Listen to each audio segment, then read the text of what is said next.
4000 বছর আগের কথা। বনি ইসরায়েলের একটি জনপদে একজন অত্যন্ত সৎ এবং জ্ঞানী দরবেশ বাস করতেন। ছোটবেলা থেকে তার একজনই বন্ধু ছিল, যে জন্ম থেকেই বোবা এবং এক পায়ে অক্ষম। অনেক দিন ধরে তাদের দেখা হয়নি। একদিন দরবেশের খুব ইচ্ছে হলো তিনি বন্ধুর সঙ্গে দেখা করতে যাবেন। পরের দিন তিনি পায়ে হেঁটে বন্ধুর গ্রামের দিকে যাত্রা করলেন। গ্রামটি ছিল অনেক দূরে এবং মাঝে অনেক ছোট ছোট গ্রামও পড়ছিল। দরবেশ আপন মনে হেঁটে চলেছেন। হঠাৎ রাস্তার মাঝে তার সাথে এক অপরিচিত লোকের দেখা হলো। লোকটি দরবেশের সাথে হাঁটতে শুরু করল। দরবেশ ভাবলেন, এটা তো খুব ভালো হলো, কারোর সাথে থাকলে পথ তাড়াতাড়ি পার হয়ে যাবে। হাঁটতে হাঁটতে দরবেশ লোকটির নাম জিজ্ঞেস করলেন। লোকটি তার নাম বলল, কাবিজ। দরবেশের কাছে নামটি কিছুটা অদ্ভুত লাগলো। তিনি ভাবলেন, এ কেমন নাম? কিন্তু তিনি আর বেশি কিছু জিজ্ঞেস করা প্রয়োজন মনে করলেন না। তারা দুজন একসাথে হাঁটছিলেন। পথে একটি গ্রাম এলে অপরিচিত লোকটি দরবেশকে বলল, আপনি এগিয়ে চলুন, আমাকে এই গ্রামে একজনকে একটি বার্তা দিতে হবে। আমি আপনার সঙ্গে একটু পরে দেখা করছি। দরবেশ বললেন, ঠিক আছে, এবং তিনি এগিয়ে গেলেন। ঠিক তখনই গ্রামে খবর ছড়িয়ে পড়ল যে একটি ষাঁড় এক ব্যক্তিকে মেরে ফেলেছে। লোকটি মারা যাওয়ার কিছুক্ষণ পরেই সেই অপরিচিত লোকটি আবার দরবেশের সঙ্গে এসে যোগ দিল। এরপর তারা হাঁটতে হাঁটতে আরেকটি গ্রামের বাইরে পৌঁছলেন। সেখানে একটি ছোট কাফেলা তৈরি হয়েছিল। সেখানে থাকার ব্যবস্থাও বেশ ভালো লাগছিল। দরবেশের বন্ধুর গ্রাম তখনও সেখান থেকে অনেক দূরে ছিল এবং সন্ধ্যাও হয়ে আসছিল।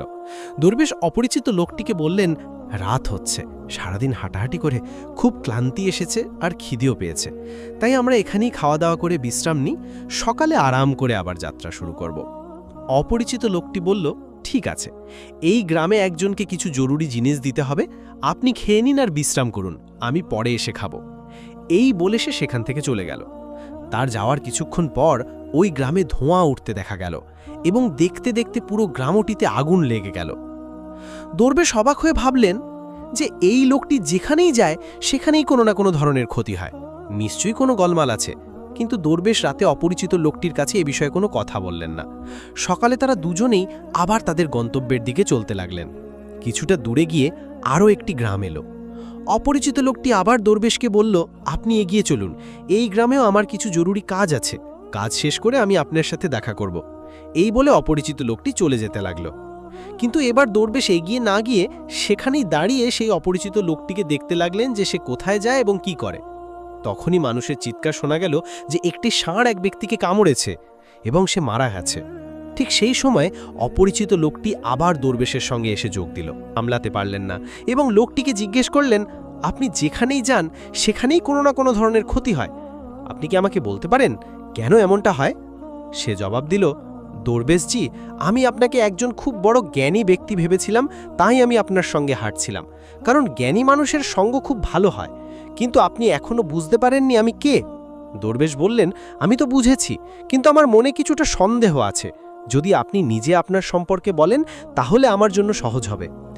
অপরিচিত লোকটি জবাব দিল, আমি মৃত্যুর ফেরেশতা এবং আল্লাহর আদেশে আমি সেই সব মানুষের প্রাণ নিই যাদের আয়ু শেষ হয়ে গেছে। দরবেশের মনে আগে থেকেই সন্দেহ ছিল, তবুও মৃত্যুর ফেরেশতার মুখ থেকে এই কথা শুনে তিনি ভয় পেয়ে গেলেন। তবুও সাহস করে জিজ্ঞেস করলেন, যদি সত্যি আপনি মৃত্যুর ফেরেশতা হন তাহলে বলুন, পরের মৃত্যু কার? মৃত্যুর ফেরেশতা বললেন, পরের মৃত্যু তোমার সেই বন্ধুর যার সাথে তুমি দেখা করতে যাচ্ছ, এবং তার মৃত্যুর কারণ হবেন আপনি নিজেই। এই কথা শুনে দরবেশ ভয় পেয়ে গেলেন এবং চিন্তায় পড়ে গেলেন যে যদি ইনি সত্যি মৃত্যুর ফেরেশতা হন তাহলে তার কথাও সত্যি হবে, আর তার কারণে তার ছোটবেলার সবচেয়ে কাছের বন্ধুর মৃত্যু হবে।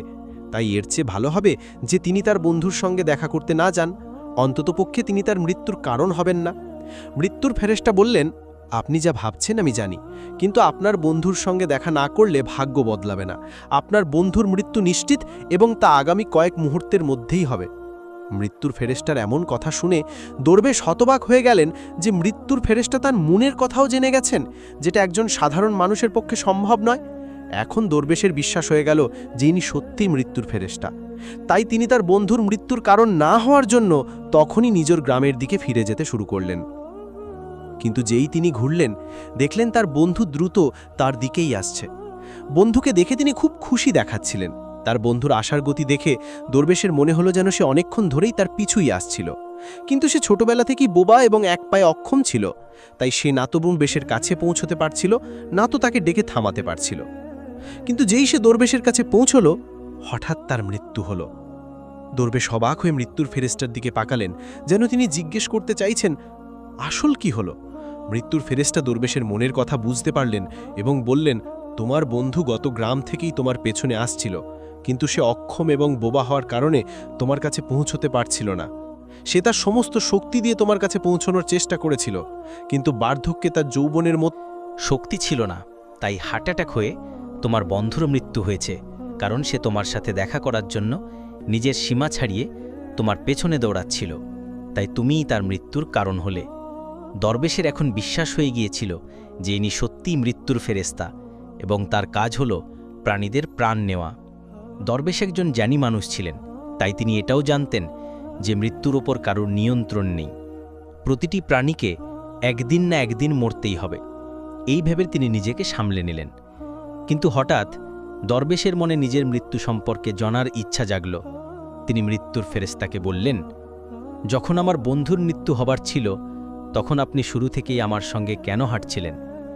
মৃত্যুর ফেরেশতা জবাব দিলেন, আমি তো সবার সঙ্গে হাঁটি এবং সব সময় হাঁটি, কিন্তু মানুষ আমাকে চিনতে পারে না, কারণ মানুষের কাছে তাদের নিজের সমস্যা ছাড়া অন্য কোনো ব্যক্তি, জিনিস বা ঘটনা সম্পর্কে ভাবার বা তাকে দেখার এবং বোঝার সময় থাকে না। দরবেশ বললেন, আপনি কি বলতে পারেন আমার মৃত্যু কখন এবং কিভাবে হবে?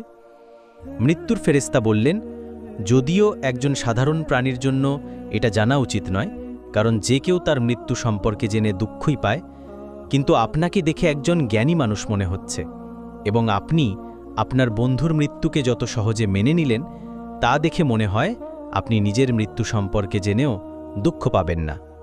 তাহলে শুনুন, আপনার মৃত্যু আজ থেকে ঠিক 6 মাস পর আজকের দিনেই অন্য কোনো দেশে ফাঁসিতে হবে, এবং সবচেয়ে অবাক করার মতো বিষয় হবে যে আপনি হাসি মুখে ফাঁসি মেনে নেবেন। এই বলে মৃত্যুর ফেরেশতা সেখান থেকে চলে গেলেন, কারণ এখন তার কাছে দরবেশের সঙ্গে থাকার কোনো কারণ ছিল না। দরবেশ তার বন্ধুর শেষকৃত্য সম্পন্ন করে নিজের গ্রামে ফিরে গেলেন। কিন্তু বন্ধুরা, কোনো ব্যক্তি যতই বড় জ্ঞানী হোক না কেন, নিজের মৃত্যু সম্পর্কে জেনে চিন্তিত তো অবশ্যই হন এবং মৃত্যু থেকে বাঁচতে কিছু না কিছু অবশ্যই করেন। দরবেশও তাই করলেন, কারণ তিনি একজন জ্ঞানী ব্যক্তি ছিলেন। তার পরিচিতি তার দেশের খালিফা পর্যন্ত ছিল। দরবেশ ভাবলেন যে খালিফার কাছে তো অনেক জ্ঞানী উপদেষ্টা থাকেন, তারা আমার মৃত্যু সম্পর্কিত সমস্যার কোনো না কোনো সমাধান অবশ্যই বের করবেন। এই ভেবে দরবেশ রাজ দরবারে গিয়ে হাজির হলেন এবং খালিফাকে তার পুরো গল্প শোনালেন। খালিফা তার উপদেষ্টাদের এই কথাটি জানালেন এবং তাদের পরামর্শ চাইলেন। সবাই মিলে অনেক ভাবনা চিন্তা করে বললেন যে যদি দরবেশের কথা সত্যি হয় তবে তার মৃত্যুও 6 মাস পরেই হবে, কিন্তু মৃত্যু তখনই হবে যখন তিনি অন্য দেশে যাবেন। যদি তিনি অন্য দেশে না যান তবে মৃত্যু হবে না। উপদেষ্টাদের এই পরামর্শ খালিফারও ভালো লাগল। তিনি দরবেশের থাকার ব্যবস্থা মহলেই করে দিলেন এবং খালিফার আদেশ ছাড়া কেউ দরবেশের সঙ্গে দেখা করতে পারত না। কিন্তু দরবেশ নিজের ইচ্ছায় যে কোনো জায়গায় আসতে যেতে পারতেন, যাতে এটা মনে না হয় যে তিনি খালিফার বন্দী। কিন্তু দরবেশ ভয়ে নিজেই কোথাও আসতে যেতেন না। সময় কেটে গেল এবং দরবেশের মৃত্যুর সময় ঘনিয়ে এলো। সেই দিনটিও চলে এলো যেদিন দরবেশের মৃত্যু হবার কথা ছিল। সেই দিন দরবেশ ভয়ে তাড়াতাড়ি ঘুমিয়ে পড়লেন, যাতে রাত তাড়াতাড়ি কেটে যায় আর পরের দিন এসে যায় আর এইভাবে মৃত্যু ঠেকানো যায়। কিন্তু বন্ধুরা, দরবেশের ঘুমিয়ে হাঁটার রোগ ছিল এবং এই রোগ সম্পর্কে তিনি নিজেও জানতেন না, তাই খালিফা বা কোনো হাকিমকে এই রোগ সম্পর্কে জানানোর তো প্রশ্নই ওঠে না। দরবেশ তার মৃত্যু নিয়ে খুব চিন্তিত ছিলেন এবং ঘুমিয়ে হাঁটার রোগ তখনই আসে যখন ঘুম ঠিকমতো না হয়। রাতে দরবেশের ঘুমিয়ে হাঁটার রোগ শুরু হলো। তিনি উঠলেন এবং মহল থেকে বেরিয়ে ঘোড়ার আস্তাবলে পৌঁছলেন। দরবেশ খালিফার একজন বিশেষ অতিথি ছিলেন, তাই কোনো চৌকিদার তাকে থামালো না এবং কোনো জিজ্ঞাসাবাদও করল না। ঘোড়ার আস্তাবলে পৌঁছে তিনি সবচেয়ে দ্রুতগামী ঘোড়ার উপর চড়লেন এবং ঘুমন্ত অবস্থাতেই নিজের দেশের সীমানা পেরিয়ে প্রতিবেশী দেশে চলে গেলেন। শুধু তাই নয়, তিনি প্রতিবেশী দেশের খলিফার মহলে পৌঁছলেন। সেখানকার চৌকিদাররাও তাকে থামালো না এবং কোনো জিজ্ঞাসাবাদও করল না, কারণ রাতের শেষ প্রহর হওয়ায় সবাই ঘুমাচ্ছিল। দরবেশ সোজা কোষাগার ঘরে পৌঁছলেন এবং সেখানে গিয়ে শুয়ে পড়লেন। সকালে কোষাগারের রক্ষক দরবেশকে কোষাগার ঘরে ঘুমন্ত অবস্থায় দেখতে পেলেন। এতে খলিফা খুব রেগে গেলেন এবং তিনি দরবেশকে গ্রেপ্তার করার আদেশ দিলেন। খলিফা দরবেশকে রাজদরবারে হাজির করার আদেশ দিলেন। যখন দরবেশকে দরবারে আনা হলো, খলিফা তাকে দেখেই রাগে ফাঁসি সাজা শুনিয়ে দিলেন এবং বলতে লাগলেন যে যদি তুমি চুরি করতে সফল হতে তাহলে আমাদের ছোট রাজ্যের মানুষরা না খেয়ে মারা যেত, তাই হাত কাটার পরিবর্তে ফাঁসির সাজা দেওয়া হচ্ছে, যাতে ভবিষ্যতে কেউ এমন কাজ করার আগে হাজারবার ভাবে। ফাঁসির সাজা শুনে দরবেশ কেঁপে উঠলেন। তবুও কিছুটা সাহস করে তিনি খলিফাকে বললেন, জনাবে আলী, আমি জানি না যে আমি কিভাবে আপনার মহলে পৌঁছলাম, আমি এটাও জানি না যে আমি কিভাবে আপনার কোষাগার ঘরে এলাম। আমি কোনো চোর নই, কোনো চৌকিদার আমাকে কেন থামালো না, কিন্তু আমি এতটুকু জানি যে আজ আমার মৃত্যু হওয়ার কথা ছিল এবং এখন হচ্ছে। খলিফার কাছে এই কথাটি কিছুটা অদ্ভুত লাগল। তিনি জিজ্ঞাসা করলেন, তুমি কিভাবে জানলে যে আজ তোমার মৃত্যু হবার কথা ছিল? তুমি কি বলতে চাইছ? দরবেশ গত 6 মাসের পুরো গল্প শোনালেন এবং বললেন যে হুজুর, আমার বা কোনো সাধারণ মানুষের এত সাহস নেই যে সে খলিফার দরবারে এবং খলিফার উপস্থিতিতে চুরি করতে পারে। খলিফার কাছে দরবেশের কথায় কিছুটা সত্যতা দেখা গেল, কিন্তু তিনি ভাবলেন যে হয়তো এটা তিনি নিজের মৃত্যু থেকে বাঁচতে মৃত্যুর ফেরেশতা এবং নিজের মৃত্যুর ভবিষ্যৎবাণীর অজুহাত দেখাচ্ছেন।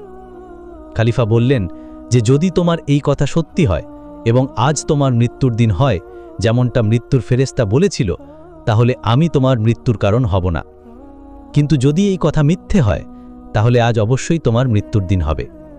তিনি তখনই সিপাহীদের হাতে একটি চিঠি প্রতিবেশী দেশের খলিফার কাছে পাঠালেন এবং দরবেশের কথার সত্যতার প্রমাণ চাইলেন। সন্ধে পর্যন্ত সিপাহীরা ফিরে এলো এবং জানালো যে দরবেশ যা বলছেন তা সম্পূর্ণ সত্যি। প্রতিবেশী দেশের খলিফা দরবেশের থাকার সম্পূর্ণ ব্যবস্থা তার মহলেই করেছিলেন। গত 6 মাস ধরে দরবেশ তার অতিথি ছিলেন। গতকাল খলিফা শেষবারের মতো দরবেশের সঙ্গে আরামের ঘরে দেখা করেছিলেন এবং এরপরে তিনি এই দেশে কিভাবে পৌঁছলেন তার কোনো খবর নেই। তাই এই দেশের খলিফার মতে দরবেশকে ফাঁসি দেওয়া উচিত নয়। এখন খলিফার সামনে একটি নতুন সমস্যা সৃষ্টি হল। তিনি কোনো তদন্ত ছাড়াই দরবেশকে ফাঁসির সাজা শুনিয়ে দিয়েছিলেন। যদি দরবেশকে ফাঁসি না দেওয়া হয় তাহলে খলিফার কথার অপমান হয়, এবং যদি সাজা কার্যকর করা হয় তাহলে দরবেশের নির্দোষ মৃত্যু হবে। খলিফা তার উপদেষ্টাদের কাছে এই বিষয়ে পরামর্শ চাইলেন। উপদেষ্টারা বললেন, হুজুর, দরবেশকে কাঁচা সুতো দিয়ে ফাঁসি দিন। এইভাবে আপনার দেওয়া আদেশের সম্মানও রক্ষা হবে এবং কাঁচা সুতো দরবেশকে ফাঁসি দেবে না, তার জীবন বেঁচে যাবে। খলিফার এই পরামর্শটি ভালো লাগল। তিনি আদেশ দিলেন যে দরবেশের জন্য কাঁচা সুতোর ফাঁস তৈরি করা হোক। দরবেশকে ফাঁসি দেওয়ার প্রস্তুতি শুরু হল।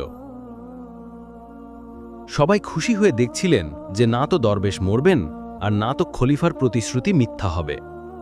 দরবেশেরও বিশ্বাস ছিল যে কাঁচা সুতোয় তার মৃত্যু হতে পারে না, তাই তিনি হাসি মুখে ফাঁসির মঞ্চে চড়তে রাজি ছিলেন, যেমনটা মৃত্যুর ফেরেশতা বলেছিলেন। কিন্তু যেই দরবেশকে ফাঁসি দেওয়া হলো, কাঁচা সুতোটি ছিঁড়ে গেল।